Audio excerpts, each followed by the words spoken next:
Hello everyone, I am Dr. Srinivas Sushil, working as consultant endocrinologist at GEMS Ragolu.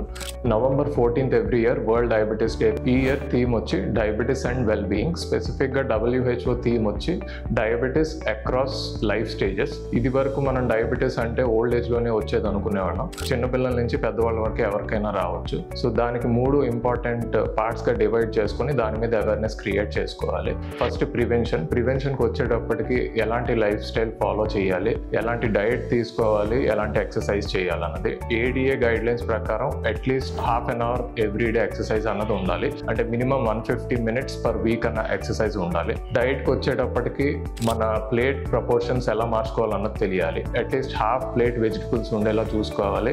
Next హాఫ్లోని ఇంకొక 2 parts చేసుకొని ఒకటి carbohydrates, ఇంకొకటి proteins ఉండేలా చూసుకోవాలి. సపోర్ట్ వచ్చేటప్పటికి మన పక్కన ఉన్న డయాబెటీస్ పేషెంట్స్కి ఎలాంటి హెల్ప్ చేయగలం అన్నది తెలియాలి. నెక్స్ట్ వాళ్ళకి కామన్గా వచ్చే ప్రాబ్లం హైపోగ్లైసెమియా, అంటే లో షుగర్ రావడం. కాబట్టి దానికి మనం ఎలాంటి మెజర్స్ తీసుకోవాలన్నది కూడా తెలియాలి. డయాబెటీస్ కేర్కి వచ్చేటప్పటికి ఎంత ఫ్రీక్వెంట్గా ఏ టెస్టులు చేయించుకోవాలి, ఎప్పుడెప్పుడు డాక్టర్ని కలవాలి కూడా తెలియాలి. ఇవన్నీ ఫాలో చేస్తే డయాబెటీస్ కాంప్లికేషన్స్ అన్నవి ప్రివెంట్ చేసుకోవచ్చు. For more such videos follow GEMS Hospital.